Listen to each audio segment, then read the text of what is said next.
We're just gonna go through all these questions, Tom. Okay. What kind of questions? What is your name? My name is Tom Senior Pushbroom McCarthy.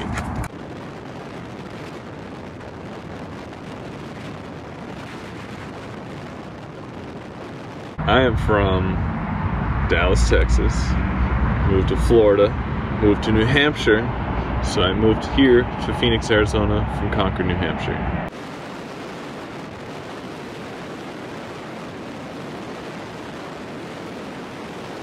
I've been in Arizona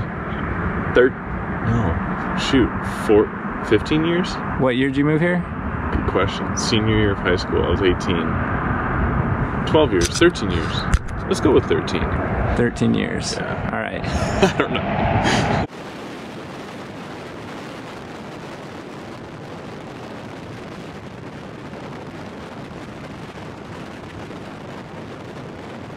So I joined Facebook in 2010, 2011. So I finally was talked into doing it just because skateboarding moved off Silverfish and onto Facebook. So that's where everyone was posting all their sessions and stuff like that. And so I created the Facebook account, and that's where Cole Kurtz gave me the name Senior Pushbroom, was to create that account. I needed a name, and I didn't want to use Tom McCarthy. I wanted to use like a nickname, because that was the only thing I was going to use it for. I didn't really care if anyone really knew who I was, so I just did Senior Pushbroom.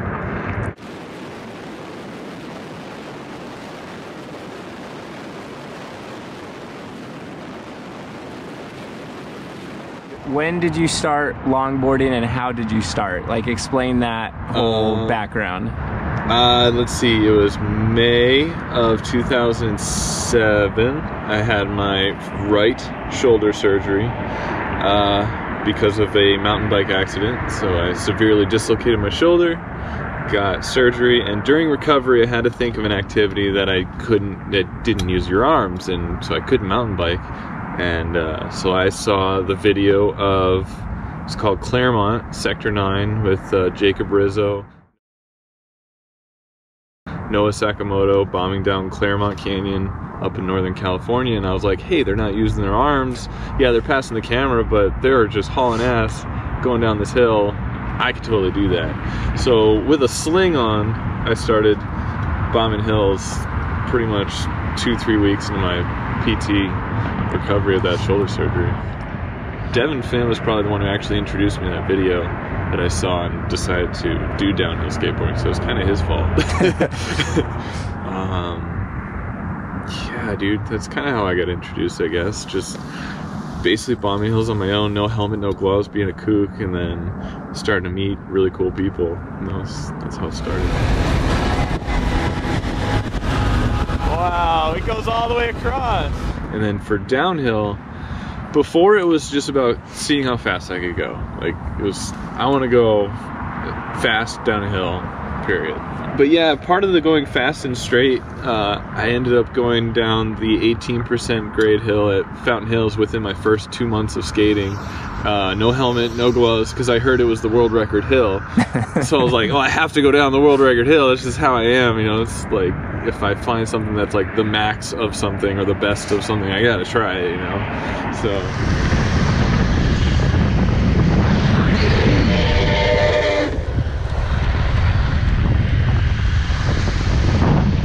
yeah, and then it evolved to drifting. Drifting became a thing. I was introduced to the pins after a push race one day.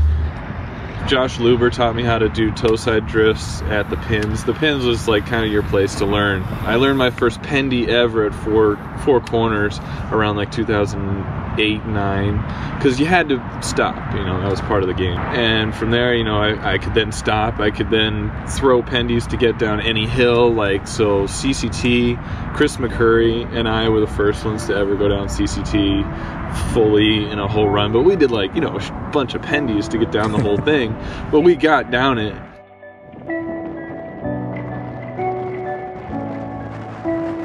I could take the high road, but I know that I'm going low. I'm a bandito.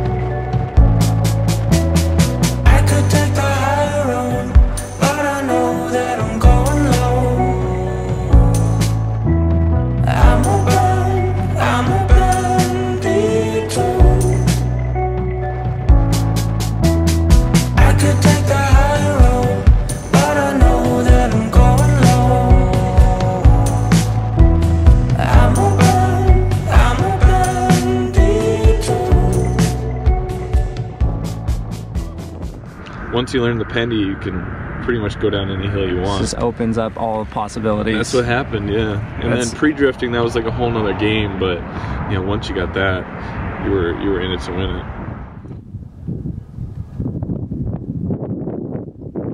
What would you say your favorite Arizona run is? Probably still Buffalo Pass.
But Ladybug's now a close second.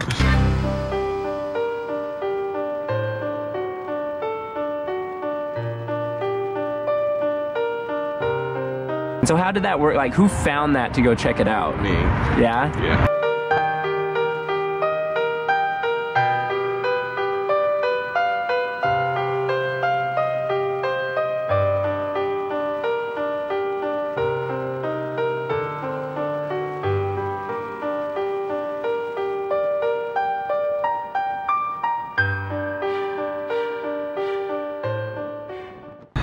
Oh, who told me that it was repaid? Oh, it was McKean, France. McKean, of all people, he likes to take his Subaru rally racing out in that area, and he was out driving his car. I think he had a Subaru, but yeah, he was driving his car or truck out there super fast, and he came across some brand new blacktop pavement, and yeah, that hill's killer.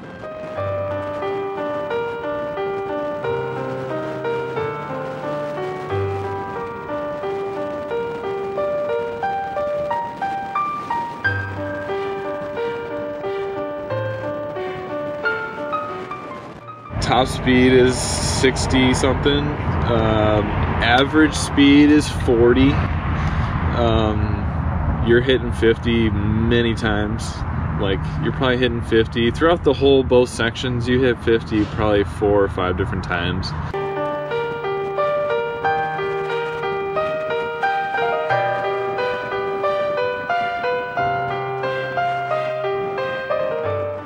It's a one-lane, two-way road, and it's super fast and steep, and it never slows down. Even when you try and slow down, it just keeps pushing you.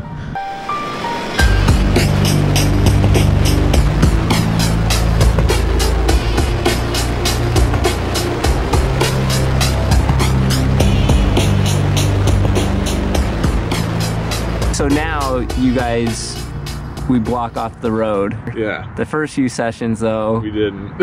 We just kind of looked over the edge like, oh yeah, it's fine, let's just go. Looking like miles down. Yeah, I mean it is, it's a 3-mile run, and so you have to be able to look out in the distance for 3 miles and hope no one's coming, and then just go for it. And then we kind of got smart. Right. We realized the road is literally 1 car wide, so we just parked it and then blocked it off.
So what keeps longboarding interesting for you? You've been skating for 11 years now.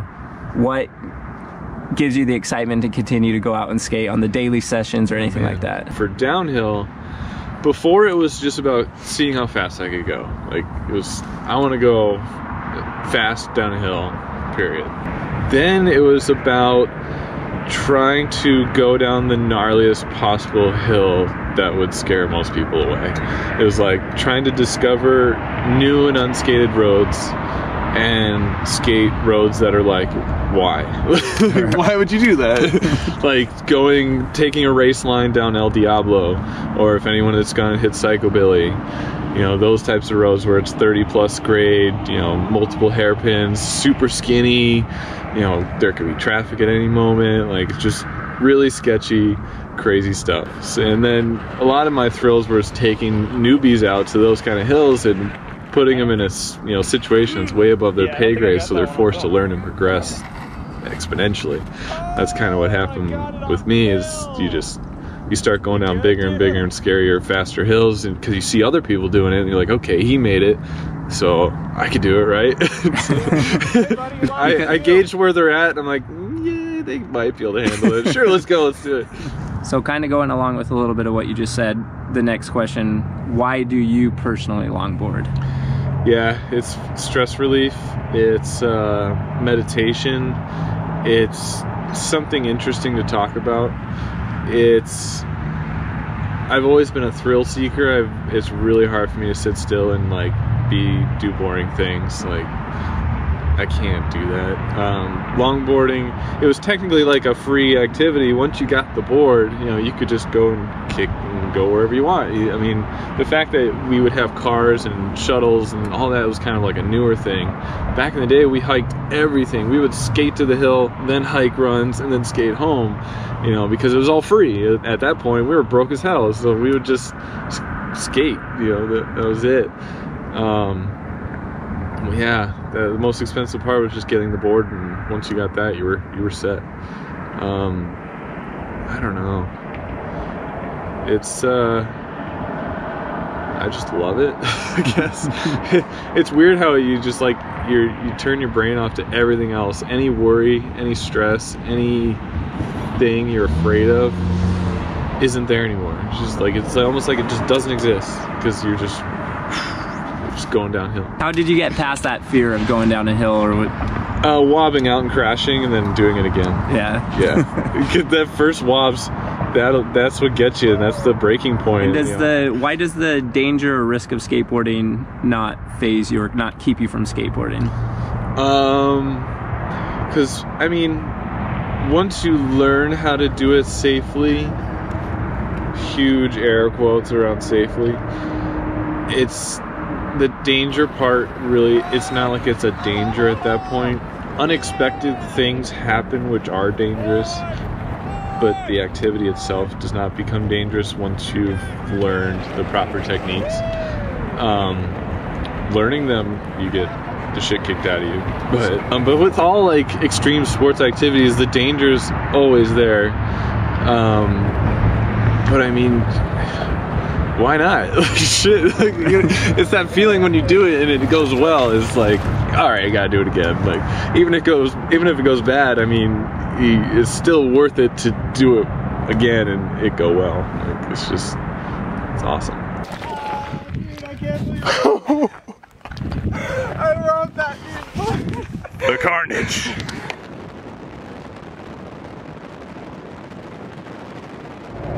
What would you say is the next challenge for you in longboarding? Quitting skateboarding, guys. Professional unicycling. That's where it's at.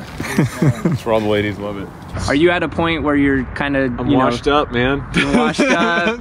So now that I've kind of gotten like desensitized to the thrills part of it, like hucking myself down massive gnarly roads, I still like to do that, but my shoulders don't, and my expecting child along the way is probably not going to be too pleased if I get seriously injured.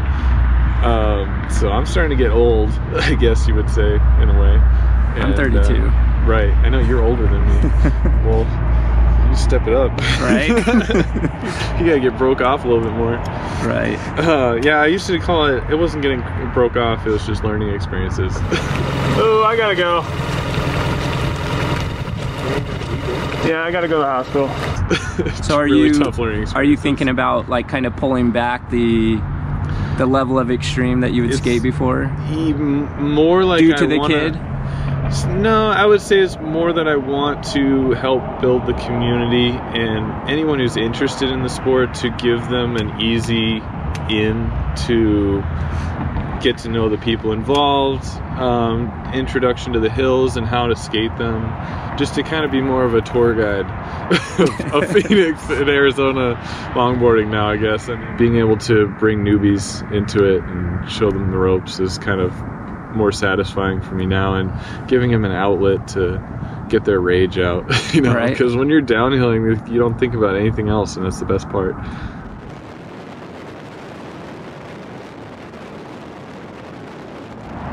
Yeah, so I think the future, unfortunately, is going to turn electric. And I sure as heck hope not. And I sure as heck hope not as well. Because, okay, so here's the problem though, is that they now have a way to get back up the hill without a shuttle car and without hiking. Those are the two things that everyone complained about throughout all the years of my downhilling experience.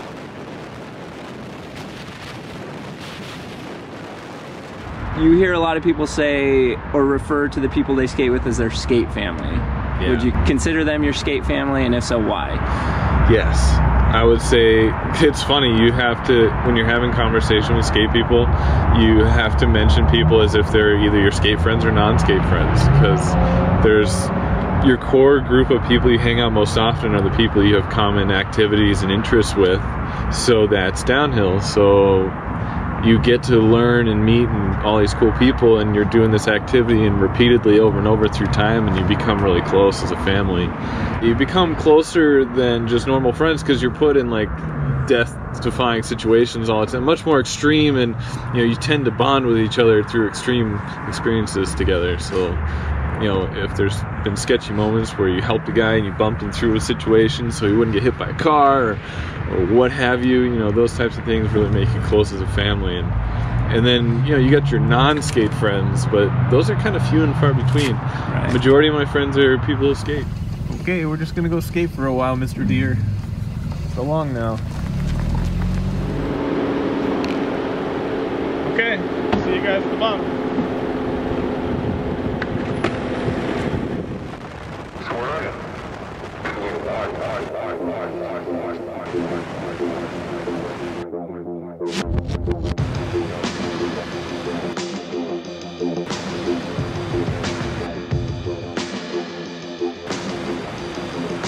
Sipping on straight glory, let the vibe slide over me. This beat is a chemical, beat is a chemical. When I leave, don't save my seat. I'll be back when it's all complete. The moment is medical, moment is medical. Sipping on straight glory, loving what I'm tasting.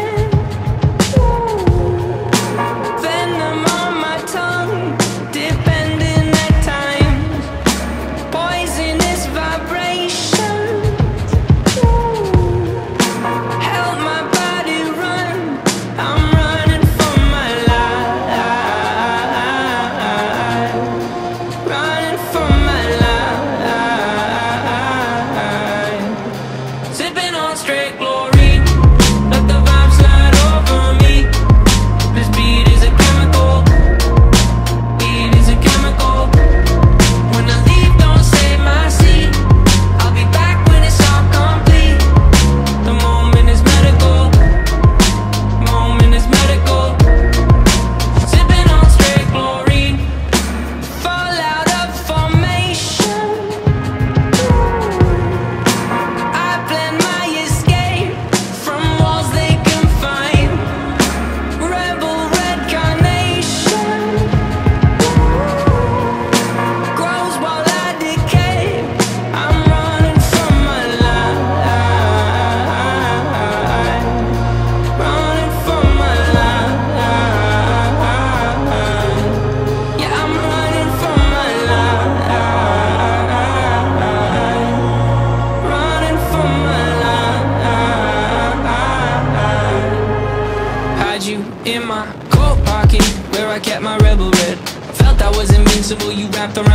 different lives I lead. My body lives on lead. The last 2 lines may read incorrect until said. The lead is terrible in flavor, but now you double as a paper maker.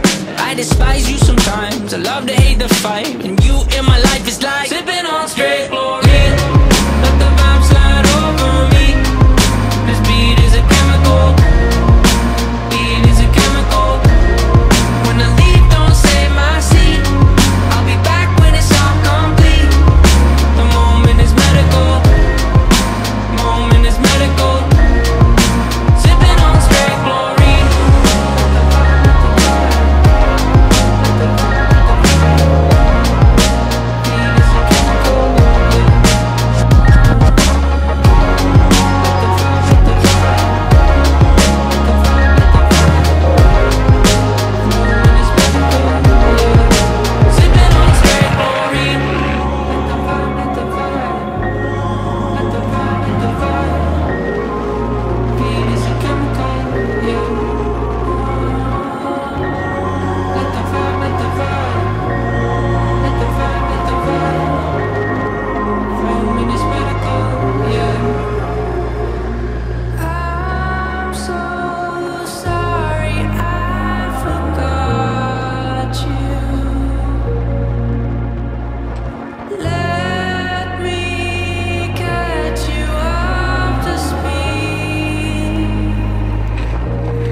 Well, thanks, Tom, Senior Pushbroom McCarthy. Appreciate it. I hope you continue skating for many years to come. Yeah, me too. All right, cool. Believe me, that works better. Doesn't open. I guess you can try it.